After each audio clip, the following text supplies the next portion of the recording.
Hey, Wargamers, welcome back to the channel, Death from Above Wargaming. I'm Aaron, and I'm here with Tom and Dave on this wonderful Sunday morning. We got a great topic. This one, probably not very controversial. We're going to be talking about running your own tournament.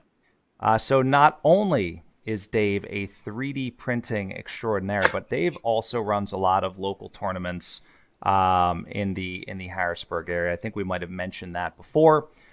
So we're going to focus today on tournaments, right? And not so much like Classic versus Alpha Strike. We might touch on that. It might happen. Don't hold me accountable if we do. But primarily, we're going to be talking about structuring them, what makes them good, what makes them bad, and some things for you guys to think about if you want to run your own tournament. Now that said, when I think of tournament, like the first thing that comes to my mind are like massive gaming halls, tables and tables of various war games and all ladder and all this other stuff, brackets, and but it doesn't have to be like that, right? It could just be five of your buddies at the local gaming store, playing through a series of battles that culminate in a final championship round or something along those lines. So why don't we start there? And Dave, we'll start with you since you are probably the resident expert in these things. But let's talk about, what, from a general structure perspective, what makes a tournament, quote unquote, good? Like in thinking about the number of people, and how to kind of structure it, points or scenarios or whatever. Like, give us a couple things, couple top things that come to your mind, and then Tom, you can kind of reflect on that. Sure. So the number one thing when it comes to having a tournament be quote unquote successful is organization. Getting your people registered, knowing what they're going to play, setting your restrictions on eras or availabilities, um, getting your folks to send you lists if you're super concerned with legality. But all of that ultimately really just culminates into your job as a TO is to make sure that your players have fun. Okay. It's not you're not there to make money. You're not there to score points or win or provide people with cred or bragging rights. Like you're there to provide a venue for your five buddies or your 15 buddies or however many people you have to have a great day or 2 days of wargaming if that's what you're into. Okay. So, Tom, in terms of tournaments, right? And I know you're not like a tournament bro, but if you're Never going to was. play in a tournament, what are things that would attract you and I think your perspective is good because again, you're not somebody that's like quote unquote in the scene. What would be Yeah. the types of things that would attract you to a tournament? Um, like Dave was saying, I think organization, like level of one of the things when I poke around looking at other tournaments is sometimes they're like indecipherable. Um, the schedules are not readily apparent. The rules that you're supposed to follow aren't necessarily easy to get to. It's really organization, I For think. you? Yeah.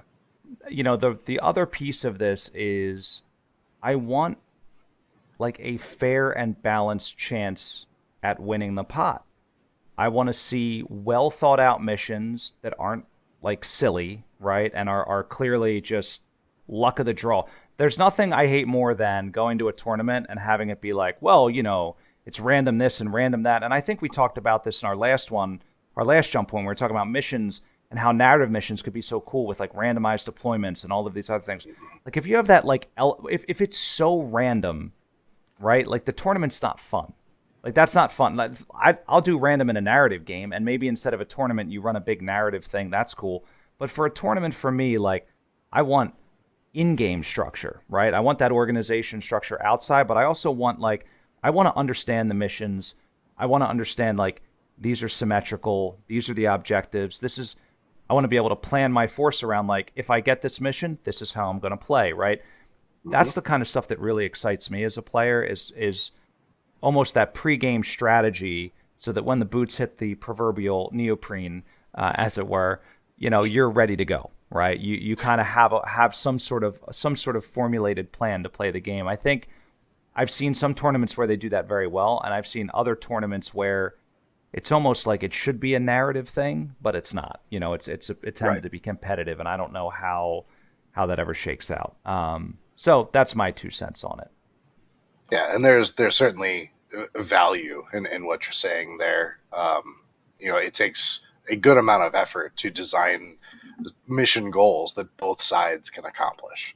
Right. I mean, you're keeping things symmetrical, which unfortunately leads some of the scenarios to be a little simpler than what you could pull off in a narrative, which is okay. I think that's But the right. scenarios have to be straightforward enough that they are well understood with minimal questions, because as a TO, you don't want to be bouncing from table to table to table answering a question on, well, how do I deploy? Like, write your scenarios well. If you want to mix it up, I've done things where each round or each scenario has specific VP bonuses. Like if you manage to DFA someone in the middle of this tournament, you get a couple extra victory points. That's kind of cool. I also found a lot of success in taking, and I actually wrote my own randomized planetary conditions table. So each player rolls a dice at the beginning of a scenario. You add those numbers together, it corresponds to a chart, and it's bell curved to the center being nothing, like just a standard It's game. clear skies. Exactly. I don't believe that. I assume 6, it's 7, 10 and 8 cells. are clear skies. No. It's 10 cells, and 9 of them are sandstorm. So. And then one of them is clear skies. Right. But I have, sorry, guys, you just bad rolls. Bad right. roll. But like double ones and double sixes, both players get 2 minefields that they can throw down on the table before deployment. Cool. That's like fun. Anything from nothing to things that completely change how you play that game. But it's not. None of them are so game breaking that it would cripple. That both players suffer the effect. Yeah. So it's something that you can't plan for when you're list building, but it's something that you do have to keep in mind and stay kind of on your toes to manage that adversity, I guess. Yeah, I like that, and I like when effects are evenly applied to both players. The other thing you sort of sparked the thought is, making missions that are achievable regardless of force construction, right? That was the idea that popped in my head. We did talk about that a couple weeks ago, but I want to sort of segue that idea into guardrails for list building. You sort of touched on it. You mentioned eras and things like that, but how important is it to sort of know the local meta, as it were, and then build some rules around that to make sure that the game is in fact fun for everyone. Of course, we'll cite the infamous Savannah Master Swarm. If you're playing some sort of objective-based mission where it's like, take and hold this thing and you have 400 Savannah Masters on the board, it's not going to be very hard. Right. So, how do we do that, but also not like over govern and take away some creativity? That's the question. So, yeah, the most common thing, and what you'll see at Nova or Southern Assault or anything that I run, or even other local tournaments that I've attended, most everyone follows the rule of 2. Rule of 2 being you cannot, or for battle mechs specifically, you can't have 2 battle mechs of the same variant in your list. You could have 2 Timberwolves, but one has to be a prime and one has to be an A, or something similar. Infantry or vehicles, you can take 2 of the same, but no more than 2. In addition, you start to see unit-specific restrictions come into play. I've seen artillery restrictions is one that I'm a big fan of. You could have no more than 2 tubes in your list. So whether you have 2 units with artillery 1 or 2 units with or 1 unit with artillery 2, exactly. As far as meta, just one of the things that I did locally. So the first couple events that I ran, everyone figured out that dashers were amazing. They could move super far. They could carry battle armor and drop it off in the back lines. They were cheap, and they were more or less throwaway if you take some of the lower damage variants. When I saw every table had a dasher in its list, I immediately said, okay, from now forward, everyone gets to take battlefield support. And battlefield support, and especially in Alpha Strike, is just that's your fireball, right? I fireball that thing. I have to roll above a 5. If I roll above a 5, it just goes away. Get it off my table. That has actually influenced my meta. The last 2 tournaments that I've had, there were no dashers. Yeah. So no, I kind of like the idea of saying, like instead of saying you can't take a dasher, you said sure, take a dasher, but now this other thing is in play, right? And I think that's kind of a neat way, because you can still take a dasher if you really want, but unfortunately, Absolutely. right. That's pretty interesting. I don't know, Tom, a question for you, because I think this is one that's near and dear to our heart. Like, we sort of play like with certain skill levels, right? So gunnery, piloting, whatever skill in Alpha Strike. What are your opinions on governing how low, meaning like how good they could be, but also how bad they can be, and how important that is? Like, what are your thoughts there? It seems to make sense. I mean, I don't see what fun benefit you get from allowing those broken, like very unrealistic piloting. I mean, if you were going to allow, like, I don't know, Dave, like if you were going to allow like a 1-1 just to say, that would be some kind of special tournament, right? Like, nobody's bringing, God himself to piloting a shining silvery mech. Something Right. like Yeah. With like the sword. Yeah, I think it's interesting you said it, because the points kind of prevent that from happening. It's almost the other thing. Yeah, good luck. Yeah, it's the other thing. Like one of the stupid things we used to do, I will still do, admittedly, in Alpha Strike, is take a medevac Kestrel at we govern the skill levels, but you could take that thing at like skill 7, and it costs, I don't know, 8 points or something. And then you stuff. It's way more abusable than that. A flatbed truck at skill 5 is 1 point. Flatbed truck spam. Can they carry infantry? Can you stuff infantry? No. Let's talk about, and Dave, maybe your opinion here. We didn't really get into number of people. Like, how many is too many? How many is too few? Like, what's a really good number of people to sort of get involved in a tournament? And, going out and sort of, the next thing we're going to talk about is like advertising and getting to those people. But I want to talk about, first of all, like, what's a good number of people to have at a tournament, and how do you structure it? I mean, it's preference and whatever the TO is comfortable with. There's also a matter of how many people can your venue handle. Like, do you have enough tables and terrain to set up for a large amount of people? Personally, my magic number is 16. It would be where I would cap out. That makes sense. And that's purely for table and terrain. You said 16? Correct. Right, so that's 8 tables, and not to mention that makes a very neat bracket. Yeah, I mean, obviously there are bigger tournaments out there. We mentioned, Nova or Southern Assault, and those Nova this year is 40. Yeah, it's really just what the TO can handle.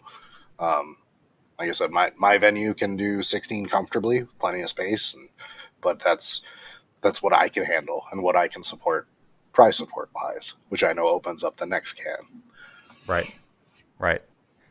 Yeah, I mean, prize support's a big one, and there are some great, I'm sure as you get more reputable, you could probably get your local gaming store or others to kind of pony up and help out with that, so that, or even everybody kind of pays in, right? And you use that, part of that to cover, prize and things like that. So like if everybody pays $20, but you have fold-up tables, or you got a couple buddies with fold-up tables, I got a bunch of neoprene mats, like, and you don't have to buy that stuff, then yeah, you can use that money and get some nice prizes and things like that. So and are you casual with your buddies on a Saturday afternoon and you're just playing for bragging rights? Great.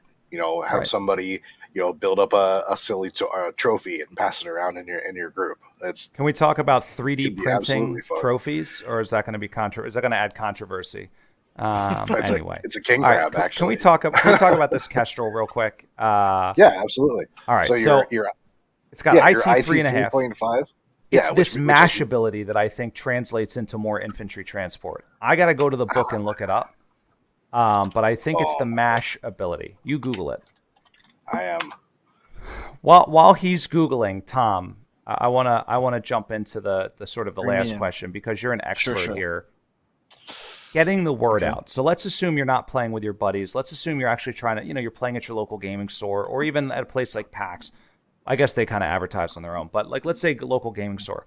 What are some avenues you would use to advertise this? Like where do you think you would go to get the word out to the local community for like let's say an Alpha Strike tournament? I mean, for me, it would be Facebook because I'm old. You're a And then it boomer. would be, yeah, I'm a boomer. And then it would be the store itself. Like my local comic shop, Johnny Destructo's, they do a really good job of organizing like the free play. Like they have D&D nights. They don't do BattleTech, but they do D&D. Yeah. And they do some other games. Um, and you rely on them to tell their customers and the people they know that are interested in playing. Yeah. So then it would be Facebook, and like I don't like it at all, but Reddit is very popular. I don't touch Reddit with a stick at all. So A digital stick. yeah, but I mean, I think it's really good. I think people really like Reddit. True. Discord servers, it's the same thing. Mm-hmm. Like the intention is that like when people sign up, they sort of federate it out to their groups. Be the hope anyway. Yeah. Like my idea was basically to have a bunch of maybe like, business cards and then fly a drone through like the 40K tournament and just like airdrop propaganda all over their battlefields. Yeah. Is that not acceptable? I To think be it's like fair, there are a lot of 40K converts to BattleTech. It's true. We got to keep them coming. They love the fact that they can actually play a game with less than 4,000 models.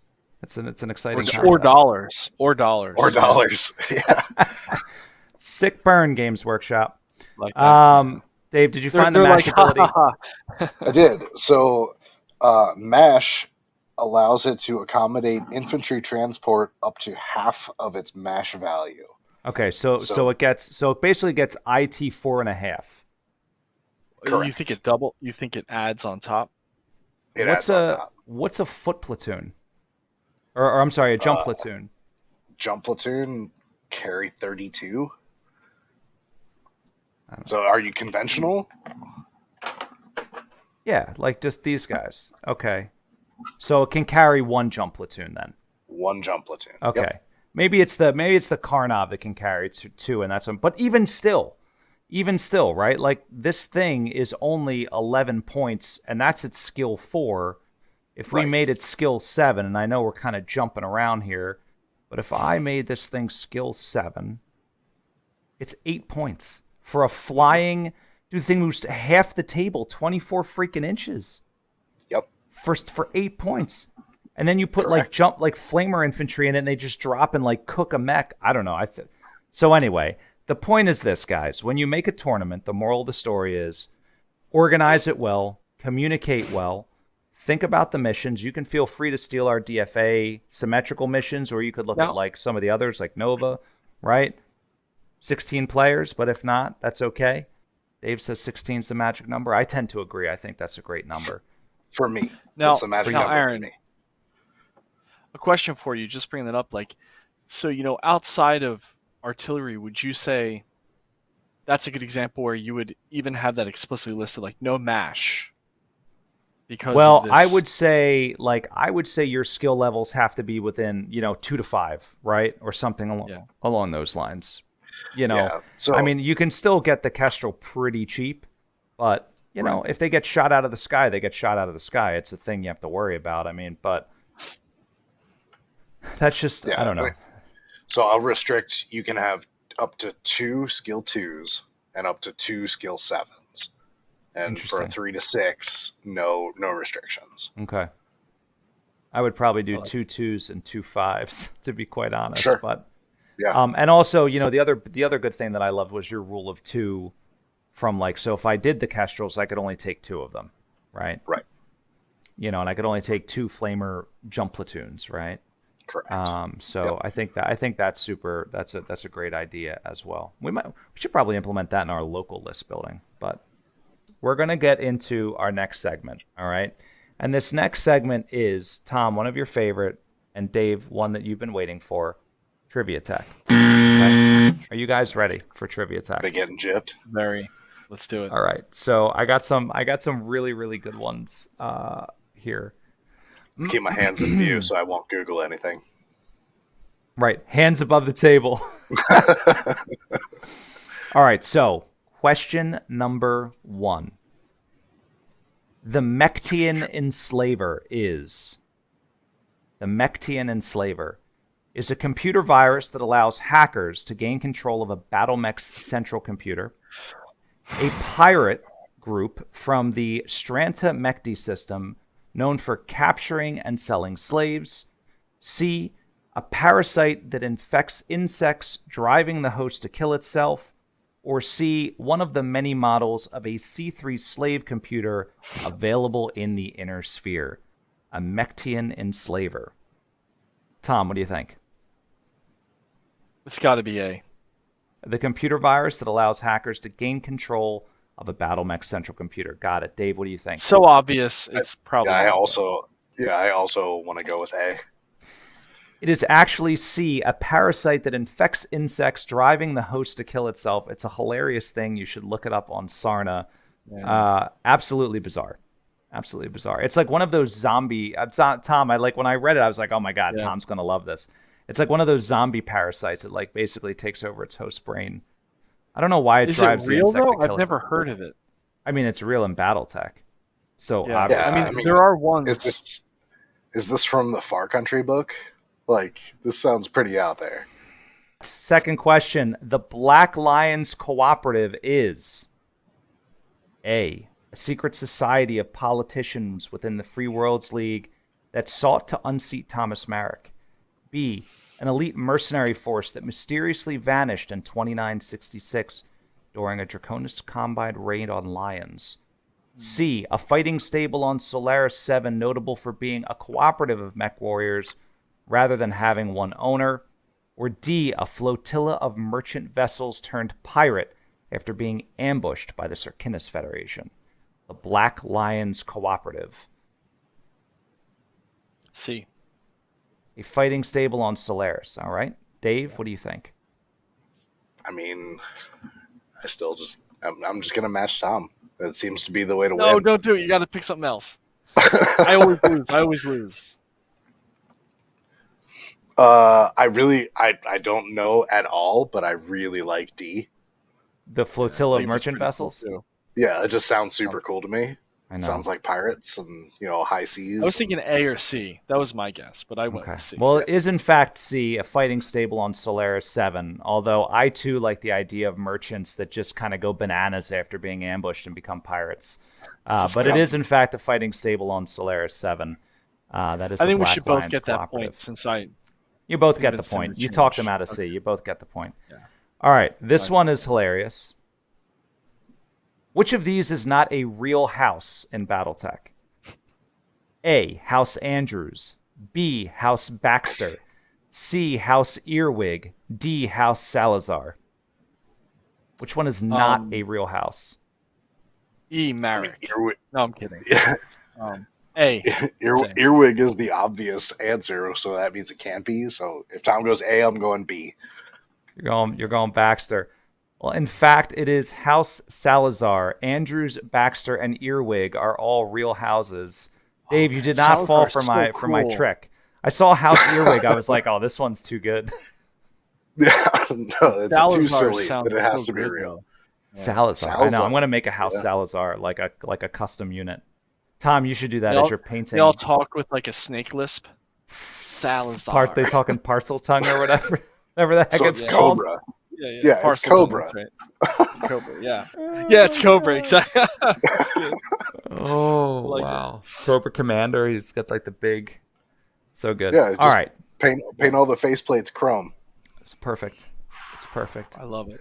All right, so listen, we're going to get into our last segment here.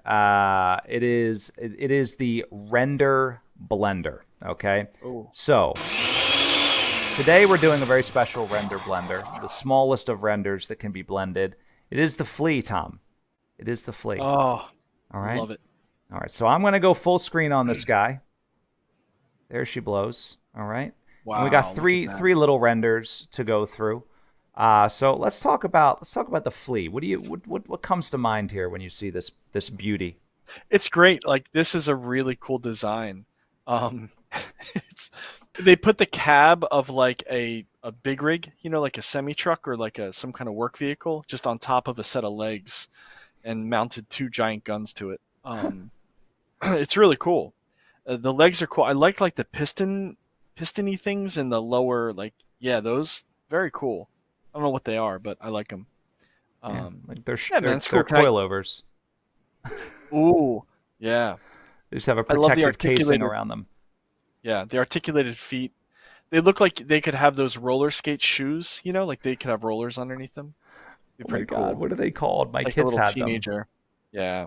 Heelys? Heelys, yes, Heelys. Oh my God, Dave, you win. Yeah. The flea's got a set of Heelys on. I love it. Yeah. So good. Can we get the second picture? Yeah, very cool. I like how like narrow it is. It's very cool. It Same. looks like you could, like, if you were in a chase with the police, it'd be the car that gets through that thin alley, and then, like, I don't know what would a police mech be, like a Wolverine urban or mech? something? An urban mech. The urban mech just smashes into the wall. Gets stuck. So very cool. It's all legs. I love it. Yeah, look at that. It's so funny. I mean, it's true to form. What is It this looks thing, like a 20 chicken or tons? something. Yeah. Yeah. It's just a little 20-tonner, But how fast? I mean, it just looks fast though. Like, the legs are so long compared to the rest of the body that it looks like it's made to be Yeah. pretty quick. I'm going to go back to Yeah. Sarna. So it is... Where's max speed? Yeah, it's 97. So it's a 6.9, but it does jump to 119, or which I think is a 12 with With with mask. Mask. So Yeah. that's not super fast. Not like clan fast, but it's pretty No, fast. it's really not, because a Locust hits 120 kph without a mask. Okay. Without mask, yeah. So So Yeah. interesting. You get 130 down below if you get into some of the variants. some of the later era ones, yeah, where they Oh, swap okay. the engine out, yeah. You get pretty good armaments too, though. I mean, like, It's not not to get bad. off topic of the render itself, but it's a pretty sweet mech. What's it got? Two I- mediums and a small, or what's it packing? The standard is Um, 2 medium pulse, 2 small, and a flamer. Oh wow. Flamer. Yeah. 2 medium pulse. God, that's a lot of tonnage. That's like 30% of its tonnage dedicated to weapons or something. I like these little ones. I think they're kind of neat, and I do really like, Tom, everything you called out. I also love the detail on the leg, like not just the pistons, but the little inset here, Yeah. the actuators here, these stupid little things, whatever they are, right? Like there's tons of detail to paint in here. Like if you want to just add a little silver, or when you dry brush, like the things that'll get picked up with the highlighting. So I do appreciate all of that stuff as well. But yeah, it's a cool mech. Super cool. Yeah, I like it. All right. A plus. A plus, yeah, it's a cool one. I'm excited to get my hands on all these mechs, hopefully soon. But that said, we're going to wrap this one up. So a couple of things before we do. If you're looking to get your hands on anything BattleTech related, you can head on over to Aries Games and Minis. That is my number one stop for all things BattleTech. The minis, the dice, the books, the novels, box sets, the games, all of the things. They do have some excellent print on demand. They have 3D printed terrain from some terrific vendors like Thunderhead Studios, and so on and so forth. So, great stuff over there at Aries Games and Minis. Also, if you want to support the channel, subscribe, like, leave a comment. Let us know what you think about the flea. Let us know what you think about tournaments. If you've run one, if you're interested in running one.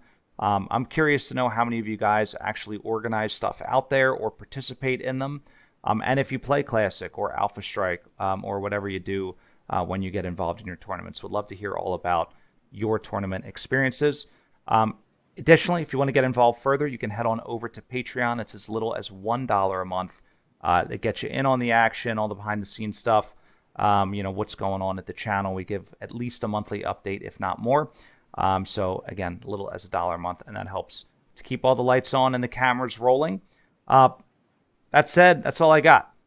So guys, thank you so much for watching. Enjoy your Sunday, and of course, stay tuned. Always great stuff coming from Death from Above Wargaming. Have a good one.